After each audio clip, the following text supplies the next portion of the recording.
그러면 마지막으로 투자 전략을 어떻게 만들어 보면 좋을까요? 예, 지금 현재 네. 핵심 이슈 두 가지로 요약이 됩니다. 실적 시즌이 진행된다는 걸 한 가지. 우리 대내적인 이슈가 되겠습니다. 그리고 대외적으로 글로벌 투자 심리에 가장 크게 영향을 미칠 만한 요소. 뭐니 해도 지금 현재 외국인들을 갈팡질팡하게 만드는 그런 요소 중에 하나인 통화 스탠스의 변화 부분. 이때까지 상당 기간 완화 기조를 유지해 왔었던 통화 기조가 이제는 긴축 스탠스로 아마도 이번 한은의 금통위에서도 긴축에 대한 가능성이 상당 부분 높게 대두가 되지 않을까라는 부분 생각을 안 해볼 수가 없을 것 같습니다. 이미 미국은 두 차례 금리 인상을 했습니다. 근데 여기서 9월달과 12월달 이제 자산 축소와 9월에는 자산 축소, 12월에는 추가적인 금리 인상 쪽으로 시장의 무게중심이 많이 쏠려 있는 반면에 유로존 같은 경우는 이제 테이퍼링에 대한 이슈가 크게 나타나고 있다. 오히려 유로존에 대한 통화 긴축 가능성이 지금 이제 글로벌 투자자들의 스탠스를 지금 좌지우지하는 그런 모습들로 나타나고 있고요. 여기에 더 나아가서 한국은행의 기준금리 정책 과연 어떤 모양을 보일지 어떤 모습을 보일지 그 결과를 분명히 우리가 잘 지켜봐야 될 것이다 라는 것.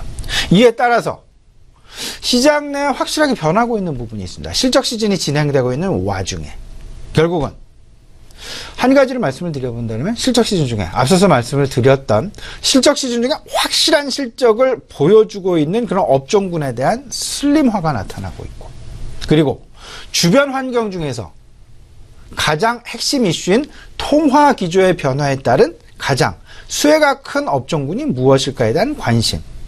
결국은 슬림화가 나타나면서 이쪽으로 서서히 무게중심 이동되어가는 IT 업종에서의 슬림화, IT 업종에서 슬림화 자체가 이제 은행업종으로 서서히 바톤을 이어가는 그런 모습들이 나타나고 있는 것은 아닌지에 대한 생각, 고려, 염두 분명히 해보셔야 될 것 같고요. 이로 인해서 실질적으로 앞서서도 말씀을 하셨습니다만은 IT 업종 중에서 생각을 해본다라면 지금 반도체 업종만이 어찌 보면 유일하게 시장 내에서 관심, 실적을 굳건하게 유지해 갈 수 있는 확신을 주고 있는 그런 업종이다라는 생각이 좀 많이 들고 오히려 LG전자의 예를 든다라면 이미 외국계 CSFB는 보기 드물게 매도 리포트를 어제 발간한 바가 있었습니다. LG전자 8만 원을 넘었던 그런 상황이었죠. 지금 현재 7만 원도 위태위태한 그런 상황 나타나고 있다라는 부분들. 그러니까 이런 부분들을 통해서 점차 IT 업종에서 슬림화가 나타나고 있다라는 부분 꼭 생각을 해보시고요. 통화 기조의 변화와 관련된 은행 업종에 대한 관심 그리고 금융 업종에 대한 확산 이 부분이 꼭 필요해 보인다라는 부분. 한 가지 더 추가적으로 말씀을 좀 드려봅니다. 이번 실적 시즌을 보실 때는요. 실적에 대한 피크 아웃이 있고요. 실적에 대한 턴 어라운드가 있습니다. 소위 말하는 반대의 개념이라고 생각을 하셔야 될 것 같습니다. 실적 피크 아웃, 소위 말하는 정점 논란을 가지고 있는 업종군은 매우 단기적인 매매로 일관하셔야 될 것 같고 오히려 턴어라운드 업종군에 대한 관심을 가질 필요가 있지 않겠느냐. 사드 배치 관련된 장기화, 미국과 중국 간의 긴장이 완화되지 않고 사드와 관련된 긴장이 오히려 더 좀 크게 확대되어가는 그런 모습. 이로 인한 사드 피해. 근데 과연 한한령이 발표된 이후 지난 2분기 실적보다 더 중국 사드 피해 관련주들 실적이 더 나빠질 수 있을까?